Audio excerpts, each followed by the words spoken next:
당신은 지금 하루에 3번 혹은 그보다 더 자주 무언가를 먹습니다. 아침에 눈을 뜨자마자 커피와 함께 무언가를 삼키고, 점심에는 동료들과 식사를 하고, 오후에는 간식을 조금 집어먹고, 저녁에는 하루의 피로를 씻어내듯 든든한 한 끼를 먹습니다. 그리고 잠들기 전 냉장고 문을 한 번 더 열어봅니다. 우리는 이것을 잘 챙겨 먹는 삶이라고 부릅니다. 규칙적인 식사, 끊이지 않는 영양 공급. 이것이 건강한 몸을 만드는 가장 기본적인 조건이라고 우리는 어릴 때부터 그렇게 배워왔습니다. 그런데 만약 당신의 몸속 세포들이 정반대의 신호를 기다리고 있다면 어떨까요? 당신이 음식을 먹지 않는 바로 그 순간에만 당신의 세포는 비로소 스스로를 청소하기 시작합니다. 낡고 손상된 단백질 조각들, 제대로 기능하지 못하는 미토콘드리아, 세포 안에 쌓여있던 온갖 찌꺼기들을 분해하고 재활용하는 이 놀라운 청소 작업은 당신이 마지막으로 음식을 삼킨 지 한참이 지난 뒤에야 비로소 본격적으로 시작됩니다. 다시 말해, 당신이 하루 종일 부지런히 먹는 그 행위가 어쩌면 당신의 세포가 스스로를 정리할 기회를 계속해서 빼앗고 있었던 것일지도 모릅니다. 2016년 한 일본인 생물학자가 이 세포 청소 시스템의 작동 원리를 밝혀낸 공로로 노벨 생리학상을 수상했습니다. 그의 이름은 오스미 요시노리였고, 그가 연구했던 이 현상에는 그리스어에서 유래한 이름이 붙여졌습니다. 오토파지, 즉 스스로를 먹는다는 뜻입니다. 이상하지 않습니까? 우리 몸이 가진 가장 정교한 청소 시스템 중 하나가 하필이면 먹지 않는 상태에서만 활발하게 작동하도록 만들어져 있다는 사실이 말입니다. 오늘 우리는 묻습니다. 당신의 몸은 정말로 굶어야만 스스로를 청소할 수 있는 것일까요? 그리고 만약 그렇다면 그것은 대체 어떤 이유로 그렇게 설계된 것일까요? 우리는 보통 이렇게 믿습니다. 음식을 먹는다는 것은 몸에 영양분을 공급하는 일이고, 그것은 곧 몸을 돌보는 일이다. 반대로 음식을 먹지 않는다는 것은 몸을 굶주리게 하는 일이며, 그것은 곧 몸을 위험에 빠뜨리는 일이다. 이 믿음은 너무나 상식적이어서 우리는 이것을 의심할 이유조차 느끼지 못합니다. 배고픔은 불편한 감각이고, 그 불편함을 해소하는 것이 몸을 위하는 길이라고 여겨집니다. 그래서 우리는 배가 고프기도 전에 미리 챙겨 먹고, 끼니를 거르는 것을 마치 몸에 해를 끼치는 행위처럼 여기도록 길들여져 왔습니다. 그런데 여기 하나의 력설이 있습니다. 세포 차원에서 보면 끊임없이 영양분이 공급되는 상태는 사실 세포에게 지금은 성장하고 증식할 때라는 신호로 읽힙니다. 그리고 세포가 성장과 증식에 몰두하는 동안에는 정작 자기 내부를 청소하고 정비하는 작업은 뒷전으로 밀려납니다. 마치 공장이 쉴 새 없이 생산 라인을 돌리느라 정작 기계를 점검하고 먼지를 닦아낼 시간을 내지 못하는 것과 비슷합니다. 반대로 일정 시간 동안 음식이 들어오지 않으면 세포는 이를 지금은 자원이 부족한 시기라는 신호로 받아들입니다. 그리고 바로 이 신호가 세포로 하여금 새로운 것을 만들어내는 대신 이미 가지고 있던 낡고 손상된 부품들을 분해해서 재활용하는 쪽으로 방향을 틀게 만듭니다. 다시 말해, 우리가 몸을 돌본다고 믿으며 끊임없이 채워 넣는 그 행위가 세포의 입장에서는 오히려 청소와 정비를 미루게 만드는 신호로 작용할 수 있다는 것입니다. 그리고 우리가 굶주린다고 여기며 불편하게 느끼는 그 공복의 시간이 세포에게는 오랫동안 미뤄왔던 대청소를 시작할 절호의 기회로 받아들여질 수 있다는 것입니다. 이것은 우리가 평생 당연하게 여겨온 많이 자주 먹는 것이 곧 건강이라는 공식과 정면으로 충돌하는 이야기입니다. 물론 이것이 굶주림 자체가 무조건 좋다는 뜻은 결코 아닙니다. 진짜 이야기는 훨씬 더 정교하고 흥미롭습니다. 그렇다면 질문이 남습니다. 세포는 하필이면 부족함을 신호로 삼아 청소를 시작하도록 설계되었을까요? 그리고 이 청소 시스템은 우리 몸속에서 정확히 어떤 방식으로 작동하는 것일까요? 오토파지라는 현상 자체는 1960년대에 이미 전자현미경을 통해 처음 관찰되었습니다. 벨기에의 세포생물학자 크리스티앙 드 디브는 세포 안에서 막으로 둘러싸인 구조물이 세포 자신의 일부를 삼켜서 분해하는 모습을 관찰했고, 여기에 그리스어로 스스로를 뜻하는 오토와 먹는다를 뜻하는 페이자인을 합쳐 오토파지라는 이름을 붙였습니다. 하지만 이 현상이 정확히 어떤 유전자에 의해 어떤 분자적 과정을 거쳐 일어나는지는 오랫동안 베일에 쌓여 있었습니다. 이 베일을 벗긴 사람이 바로 오스미 요시노리였습니다. 그는 1990년대에 효모라는 우리 눈에는 보이지도 않는 단세포 생물을 이용한 일련의 실험을 통해 오토파지를 조절하는 핵심 유전자들을 하나씩 찾아냈습니다. 그의 실험 방식은 그 자체로 매우 영리했습니다. 그는 효모를 영양분이 결핍된 환경에 놓아두고 이 상태에서 효모세포 안에 어떤 변화가 일어나는지를 현미경으로 관찰했습니다. 그 결과 영양이 부족해진 효모의 세포 안에서는 액포라는 구조물 안으로 작은 주머니들이 끊임없이 밀려들어오는 모습이 포착되었습니다. 이 작은 주머니들은 세포 안의 낡은 성분들을 감싸서 액포까지 운반하는 역할을 하고 있었습니다. 이후 그는 이 과정에 관여하는 여러 유전자들을 체계적으로 규명해 나갔고, 이 공로를 인정받아 2016년 노벨 생리학상을 단독으로 수상했습니다. 이후 연구자들은 이 오토파지 과정이 효모뿐 아니라 인간을 포함한 거의 모든 진핵생물에서 공통적으로 발견되는 매우 오래되고 보존된 생존 메커니즘이라는 사실을 확인했습니다. 즉 이것은 특정 생물종의 특별한 재주가 아니라 생명이 수십억 년의 진화 과정 속에서 지켜온 아주 근본적인 생존 전략이었던 것입니다.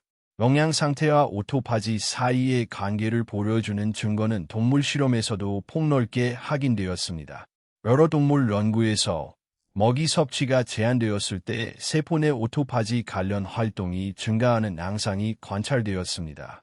반면 지속적으로 영양분이 풍부하게 공급되는 상태에서는 이 청수 시스템의 활동이 상대적으로 억제되는 경향이 나타났습니다. 다만 여기서 과학적 정직함을 지키는 것이 중요합니다.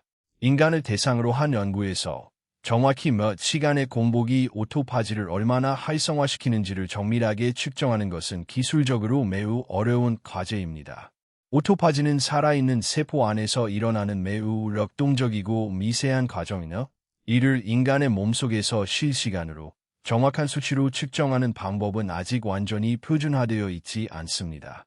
따라서 정확히 16시간이 지나야 오토파지가 시작된다는 식의 단정적인 숫자는 현재의 과학이 자신 있게 확인해 줄 수 있는 수준을 넘어서는 이야기입니다. 우리가 확실하게 말할 수 있는 것은 공복 상태가 일정 시간 이상 지속될 때 오토파지와 관련된 세포 내 신호 경로들이 활성화되는 방향으로 움직인다는 일반적인 원리나, 그 정확한 시점은 개인의 대사 상태, 활동량, 이전 식사의 구성 등 여러 변수에 따라 달라질 수 있는 영역입니다. 이 현상을 이해하기 위해서는 인간이라는 종이 지구상에서 살아온 대부분의 시간 동안 어떤 방식으로 먹이를 구했는지를 되짚어볼 필요가 있습니다. 우리의 몸은 원래 무엇을 위해 설계되었을까요? 오늘날 우리가 당연하게 여기는 하루 세끼, 규칙적인 식사라는 패턴은 인류 진화의 시간표 전체를 놓고 보면 극히 최근에야 등장한 현상입니다.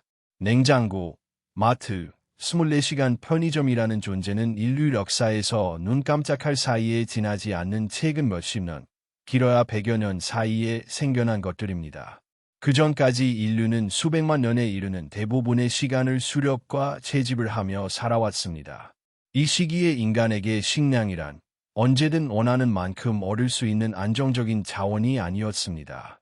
사냥은 성공보다 실패가 더 흔한 일이었고, 채집할 수 있는 식물성 먹거리도 계절과 날씨에 따라 크게 달라졌습니다. 어떤 날은 배불리 먹을 수 있었지만, 어떤 날은 하루 종일 혹은 며칠씩 아무것도 먹지 못한 채 지내야 했습니다. 이런 환경 속에서 살아남기 위해서는 몸이 먹을 것이 항상 있다는 전제가 아니라 먹을 것이 불규칙하게, 예측 불가능하게 주어진다는 전제 위에서 작동해야 했습니다. 그리고 바로 이 불규칙한 굶주림의 시기를 견뎌내기 위해 우리 몸은 여러 겹의 정교한 생존 전략을 진화시켰습니다. 그중 하나가 바로 오토파지였습니다. 먹을 것이 부족한 시기에 몸은 외부에서 새로운 자원을 들여오는 대신 이미 몸 안에 존재하는 자원을 최대한 재활용하는 전략을 택합니다. 낡고 손상되어 제대로 기능하지 못하는 세포 내 부품들을 분해해서 그 구성 성분인 아미노산이나 지방산 같은 기본 재료로 되돌리고 이 재료들을 정말로 필요한 곳에 다시 사용하는 것입니다. 이는 마치 전쟁이나 극심한 자원 부족 시기에 낡은 건물을 철거해서 그 자재를 다른 시급한 건축에 재사용하는 것과 비슷한 발상입니다. 평소라면 그냥 두었을 낡은 부품도 자원이 부족한 위기 상황에서는 소중한 재료가 됩니다. 여기서 고대 인간의 환경과 현대 인간의 환경 사이에 뚜렷한 불일치가 드러납니다. 고대의 몸은 예측 불가능한 굶주림의 기간을 자연스럽게 반복적으로 거치도록 만들어져 있었고, 그 굶주림의 기간은 몸에게 있어 이기이자 동시에 대청소의 기회이기도 했습니다. 그러나 현대의 환경은 이 자연스러운 리듬을 완전히 지워버렸습니다. 냉장고 문은 언제든 열려 있고, 배가 고프기도 전에 다음 끼니가 준비되어 있으며 늦은 밤에도 손을 뻗으면 음식이 있습니다. 우리 몸은 이제 지나가 예상했던 굶주림의 기간을 거의 경험하지 못한 채 거의 언제나 지금은 자원이 풍부하니 성장과 저장에 집중하라는 신호 속에서만 살아가고 있는 것입니다. 이것이 바로 오늘날 많은 연구자들이 주목하는 진화적 불일치, 즉 우리 몸이 설계된 환경과 우리가 실제로 살아가는 환경 사이의 어긋남입니다. 몸이 고장난 것이 아닙니다. 몸은 여전히 아주 오래전의 규칙에 따라 정직하게 작동하고 있을 뿐인데 그 규칙이 존재하고 있던 환경 자체가 사라져 버린 것입니다. 그렇다면 이 과정은 우리 몸속에서 조금 더 구체적으로 어떤 단계를 거쳐 일어나는 것일까요? 우리가 음식을 먹으면, 특히 탄수화물이 포함된 음식을 먹으면 혈당이 올라가고 이에 반응해서 췌장에서 인슐린이라는 호르몬이 분비됩니다. 인슐린은 우리 몸의 세포들에게 지금은 에너지와 영양분이 풍부하니 이것을 저장하고 성장에 사용하라는 신호를 전달하는 역할을 합니다. 이 신호를 받은 세포 안에서는 mTOR라고 불리는 단백질 복합체가 활성화됩니다. mTOR는 세포 성장과 단백질 합성을 촉진하는 일종의 사령탑 역할을 하는데 이것이 활성화되어 있는 동안에는 세포가 새로운 것을 만들어내는 데 집중하게 되고 상대적으로 오토파지와 같은 분해 및 재활용 과정은 억제되는 방향으로 조절됩니다. 반대로 음식 섭취가 중단되고 시간이 흐르면서 혈당과 인슐린 수치가 점차 낮아지면 이 mTOR의 활성이 줄어들기 시작합니다. 동시에 세포 안에서는 AMPK라는 또 다른 중요한 단백질이 활성화됩니다. AMPK는 흔히 세포의 에너지 상태를 감지하는 센서로 비유되는데 세포 안의 에너지원인 ATP가 줄어들고 그 대사 사물인 AMP가 상대적으로 늘어나는 것을 감지해서 활성화됩니다. AMPK가 활성화되면 이는 mTOR의 활동을 억제하는 동시에 오토파지를 시작하는 데 필요한 여러 단백질들의 활동을 촉진하는 방향으로 신호를 전달합니다. 이렇게 시작된 오토파지 과정은 세포 안에서 다음과 같은 단계를 거쳐 진행됩니다. 먼저 세포 안에서 이중막으로 이루어진 작은 주머니 모양의 구조물이 새롭게 만들어지기 시작합니다. 이 구조물은 마치 봉지처럼 점점 커지면서 세포 안에 흩어져 있는 손상된 단백질 덩어리나 제대로 기능하지 못하는 미토콘드리아 같은 세포 소기관을 서서히 감싸 안습니다. 이렇게 완전히 밀봉된 주머니를 오토파고솜이라고 부릅니다. 이 오토파고솜은 이후 세포 안에 또 다른 구조물인 리소솜과 만나 융합됩니다. 리소솜은 다량한 분해 효소를 담고 있는 작은 소화 기관과 같은 존재입니다. 오토파고솜과 리소솜이 합쳐지면서 그 안에 갇혀있던 낡은 단백질과 손상된 세포 소기관들은 효소에 의해 잘게 분해됩니다. 이렇게 분해된 결과물, 즉 아미노산이나 지방산과 같은 기본 구성 성분들은 세포질로 다시 방출되어 새로운 단백질을 합성하거나 에너지를 만드는 데 재활용됩니다. 이 전체 과정을 인과의 사슬로 정리하면 다음과 같습니다. 음식 섭취를 중단하는 행동은 인슐린과 mTOR 활성이 낮아지고 AMPK가 활성화되는 생물학적 변화를 만들어내고 이는 오토파고솜이 형성되어 손상된 세포 성분을 감싸고 분해하는 생리적 결과로 이어지며 결국 세포 내부의 손상된 구성 요소가 정리되고 그 재료가 재활용되는 장기적인 효과로 나타납니다. 여러 동물 연구에서 이러한 오토파지 활성화는 손상된 세포 소기관, 특히 제대로 기능하지 못하는 미토콘드리아를 제거하는 데 중요한 역할을 하는 것으로 관찰되었습니다. 손상된 미토콘드리아는 세포 안에서 활성산소를 과도하게 만들어내며 주변 조직에 스트레스를 줄 수 있는데 이를 선택적으로 제거하는 과정은 미토파지라는 이름으로 따로 연구되기도 합니다. 다만 이러한 세포 및 동물 연구의 결과가 인간의 노화나 질병 예방에 어느 정도까지 직접적으로 적용될 수 있는지에 대해서는 아직 활발히 연구가 진행 중인 영역이라는 점을 짚어둘 필요가 있습니다. 이제 이 과정을 조금 더 미시적인 차원, 즉 물리학적인 층위에서 들여다보겠습니다. 세포 안에서 오토파고솜이라는 이중막 주머니가 새롭게 형성되는 과정은 사실 매우 정교한 막력학의 문제입니다. 세포막을 구성하는 지질 분자들이 특정한 신호에 반응해서 특정 위치에 모여들고 곡류를 만들어내며 서서히 휘어지기 시작합니다. 이 곡류이 점점 커지면서 결국 하나의 완전히 닫힌 구형에 가까운 이중막 주머니가 완성됩니다. 이는 마치 평평한 비닐 시트가 특정한 지점에서부터 서서히 오목하게 말려 들어가 결국 하나의 완전히 밀봉된 주머니로 변해가는 과정과 비슷합니다. 이 과정에는 여러 종류의 단백질들이 순차적으로 관여하며 마치 정교한 조립 라인처럼 정확한 순서에 따라 작업이 진행됩니다. 여기서 흥미로운 것은 선택성의 문제입니다. 오토파지는 단순히 세포 안의 모든 것을 무작위로 삼켜버리는 과정이 아닙니다.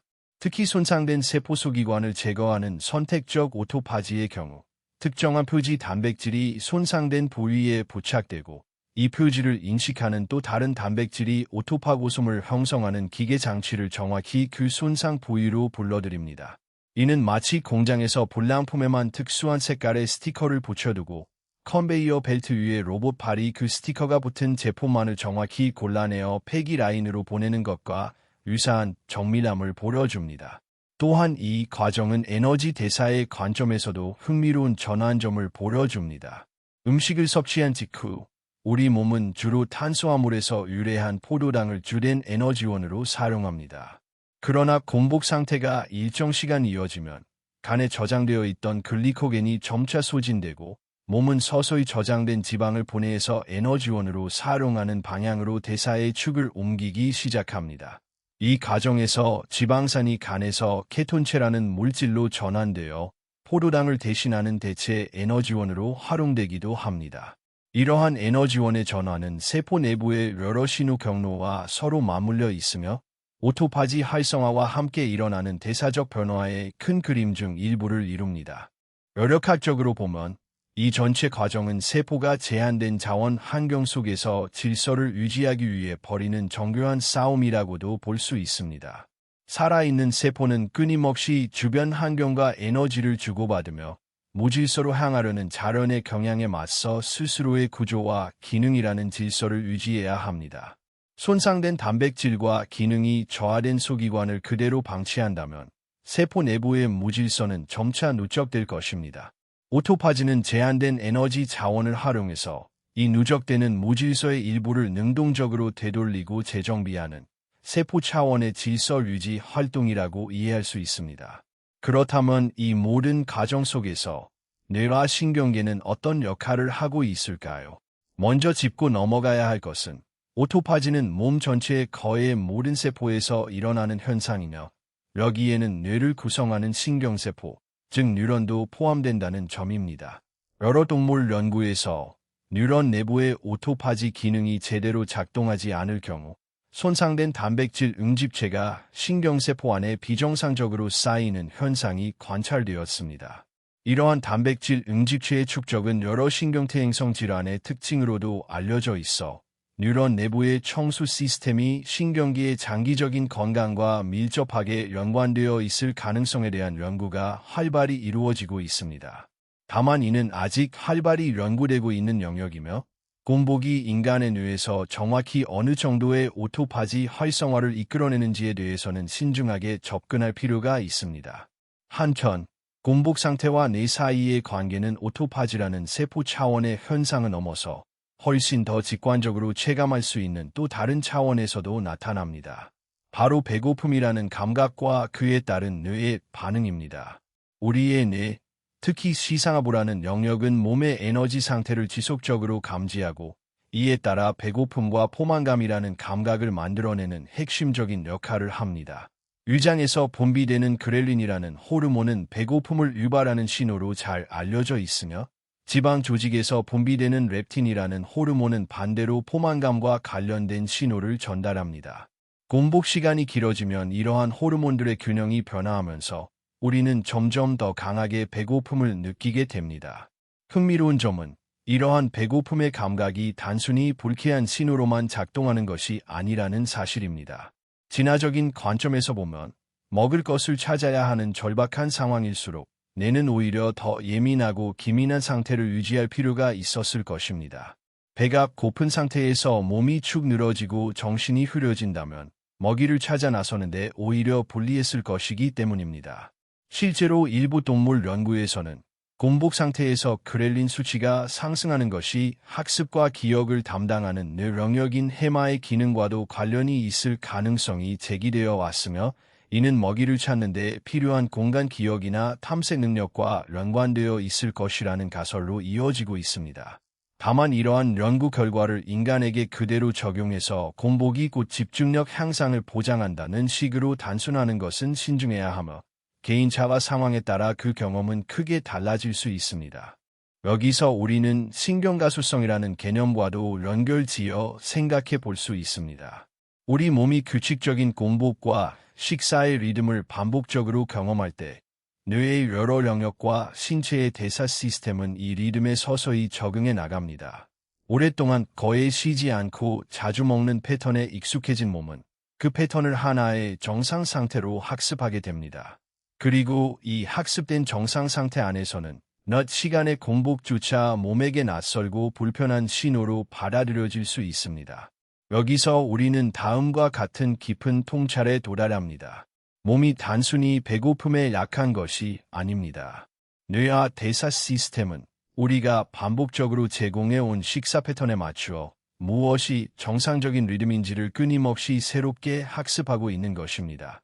그리고 그 학습된 기준선은 우리가 몸의 어떤 리듬을 반복적으로 경험하게 하느냐에 따라 다시 조정될 수 있는 가능성을 품고 있습니다. 이제 처음의 질문으로 돌아가 봅시다.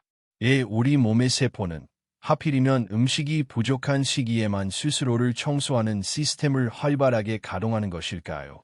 이제 우리는 그 답을 알고 있습니다. 인슐린과 mTOR라는 신호는 영양이 풍부할 때 몸에게 지금은 성장하고 저장할 시기라는 메시지를 전달하며 이 신호가 활성화되어 있는 동안 세포는 새로운 것을 만들어내는 데 자원을 집중합니다.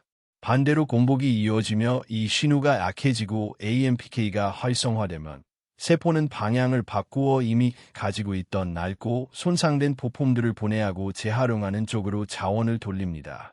이 정교한 전환 시스템은 먹을 것이 항상 풍족하지 않았던 고대의 환경 속에서 예측 불가능한 굶주림의 시기를 오히려 몸을 재정비하는 기회로 활용하기 위해 진화한 것이었습니다.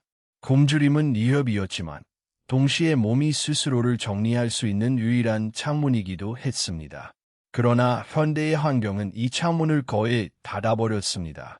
우리는 이제 거의 언제나 음식에 접근할 수 있고 그 결과 우리 몸의 세포는 거의 항상 지금은 성장하고 저장할 시기라는 신호 속에서만 살아가게 되었습니다. 오토파지가 활성화될 수 있는 시간적 여유는 점점 줄어들었고 이는 세포 안에 미처 정리되지 못한 손상된 성분들이 서서히 누적될 가능성으로 이어질 수 있습니다. 이제 전체의 그림이 하나로 이어집니다.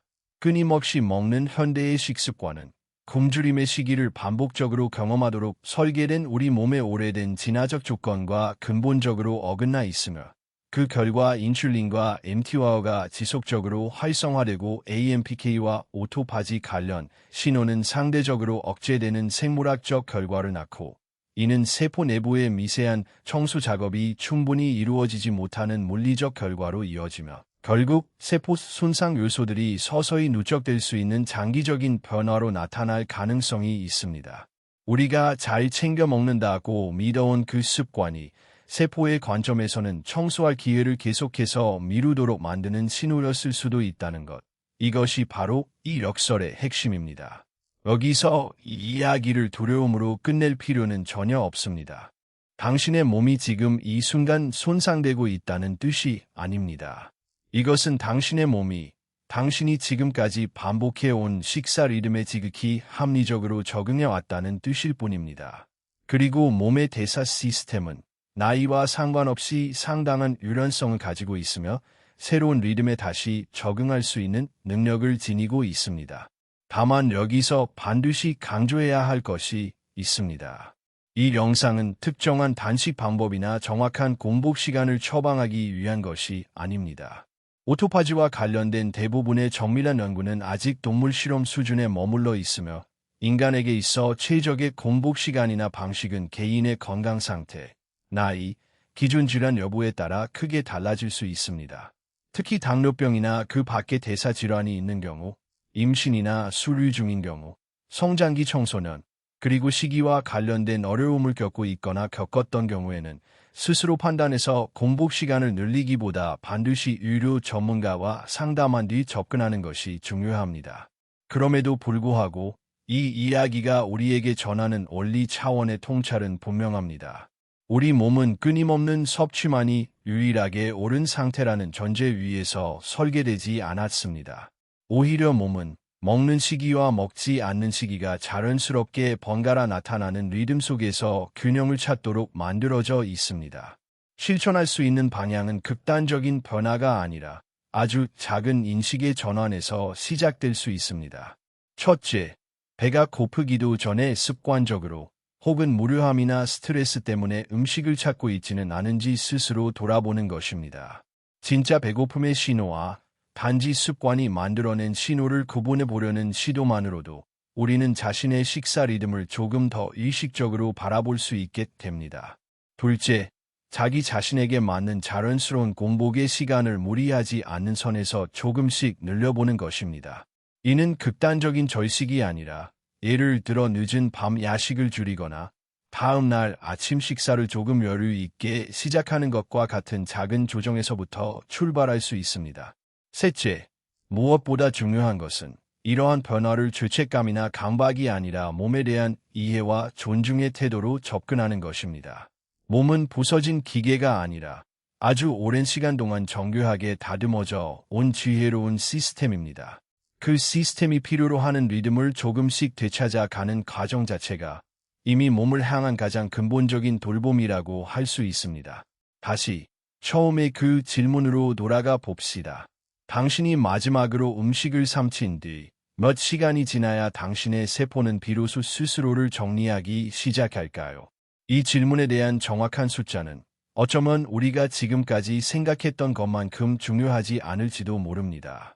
더 중요한 것은 우리 몸이 체움과 비움이라는 두 가지 상태를 번갈아 오가도록 만들어진 존재라는 사실입니다.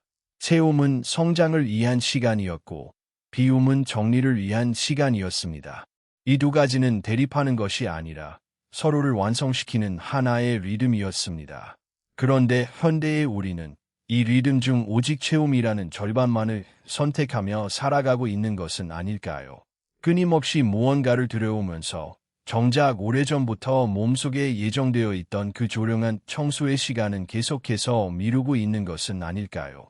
리처드 파이만이 우리에게 가르쳐준 것이 안다는 것의 본질에 대한 질문이었다면 오토파지가 우리에게 던지는 질문은 조금 다른 결을 지니고 있습니다.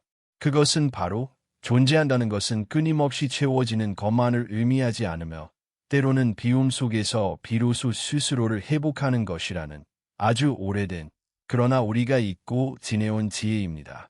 우리 몸의 세포 하나하나는 지금 이 순간에도 언젠가 찾아올 그 조용한 공복의 시간을 묵묵히 기다리고 있습니다. 그리고 어쩌면 그 기다림이야말로 생명이 스스로를 지켜온 가장 오래된 방식 중 하나일 것입니다. 이제 당신은 다음번에 배고픔이라는 그 익숙한 불편함을 느낄 때 조금은 다른 눈으로 그 감각을 바라보게 될지도 모릅니다. 그것은 결핍의 신호가 아니라 어쩌면 당신의 몸이 스스로를 다시 정리하기 시작했다는 아주 오래되고 조용한 신호일지도 모릅니다.